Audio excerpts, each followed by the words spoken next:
భూమన కరుణాకర్ మీడియాతో మాట్లాడుతున్నారు, లైవ్ లో చూద్దాం.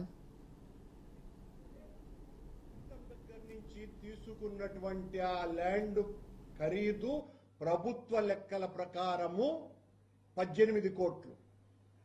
ఈరోజు టీటీడీ స్థలాన్ని, దేవుడి స్థలాన్ని ఒబరాయికి ఇస్తున్నటువంటి దాని విలువ 460 కోట్ల రూపాయలు. ఆ 460 కోట్ల రూపాయలు విలువ చేసే స్థలం ఇవ్వటమే కాకుండా దానికి సంబంధించినటువంటి లీజ్ అమౌంట్ను కూడా మాఫీ చేసేసింది ప్రభుత్వం. అంటే ఒబరాయ్ హోటల్ వాళ్ళకి చేసేస్తున్న మేలు 26 కోట్ల రూపాయల లీజ్ డీడ్ మనీని మాఫీ చేసేశారు. అంతే కూడా కాకుండా పాత ధరల ప్రకారం అంటే ఆ ఎకరా 90 లక్షలకు 1% చొప్పున, ఆ 90 లక్షలకు ఎంతనో 90,000 రూపాయలు ప్రతి సంవత్సరము ఒబరాయి వాళ్ళు కట్టాల. కానీ ఇప్పుడు ఎకరాకు 26 కోట్లు అంటే దాదాపు 1,17,00,000 కట్టాల.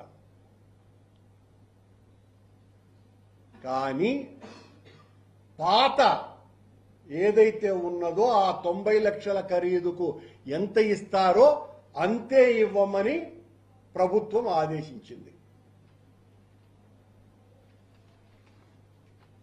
అలాగే ఎక్స్చేంజ్ కి సంబంధించి దాదాపు 32 కోట్ల 60,95,000 రూపాయలను కూడా మాఫీ చేసింది. టూరిజం నుంచి టీటీడీకి, టీటీడీ నుంచి టూరిజానికి. ఈ మొత్తం వ్యవహారాన్ని చేయటం మూలంగా ఎవరో ఒక సద్బ్రాహ్మణుడు, అత్యంత నిష్ఠాగరిష్ఠుడైనటువంటి మహాపురుషుడెవరో 100 సంవత్సరాల క్రితం భగవంతుడికి ఇనాముగా ఇచ్చినటువంటి ఆ భూమి ఈ రోజున ఇలా ఒక ప్రైవేటు వ్యక్తుల గుప్పిట్లోకి మళ్లే విధంగా చంద్రబాబు నాయుడు గారు పూర్తి చేసేశారు. ఇది మార్కెట్ విలువ ప్రకారమే 466 కోట్లు సుమా. బహిరంగ మార్కెట్లో కనీసం అంటే 3,000 కోట్ల రూపాయలు విలువ చేసేటువంటి స్థలం. కోహినూరు వజ్రానికి ఏ రకంగా వెల కట్టలేమో టీటీడీ స్థలమైనటువంటి ఈ స్థలానికి కూడా అలా వెల కట్టలేము. ఇది అర్బన్ ల్యాండ్లో ఉన్నది, పాత స్థలము రూరల్ ఏరియాలో ఉన్నది.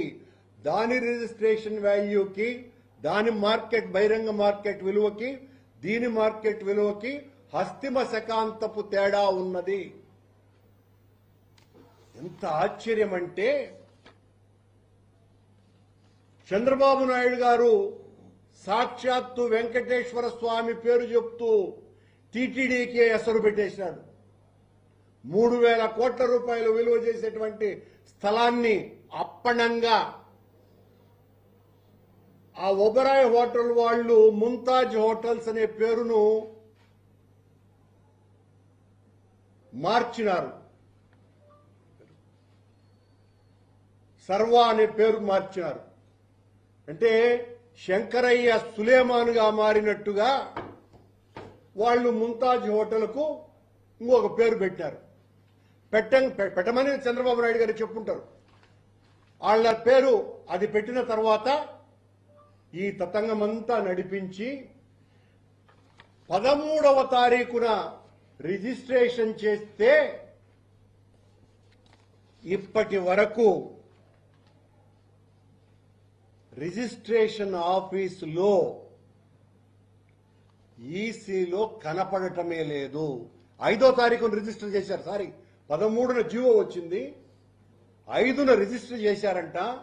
ఇప్పటి వరకు 15 రోజులు అవుతోంది. ఇప్పటి వరకు ఈసీలో కనపడటం లేదు. Stamps and registration website official website లో నిల్ అని కనపడుతోంది. దాపరికం ఎందుకు?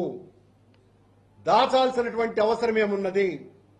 13వ తారీఖున జీవో ఇస్తే మీకు ఇంకా ఆశ్చర్యకరమైన విషయం, 15 రోజులుగా అత్యంత విలువైన వృక్ష సంపద ఉన్న ఆ 20 ఎకరాలలో పదుల సంఖ్యలో ఎర్రచందనం ఉన్నది. 15 రోజులుగా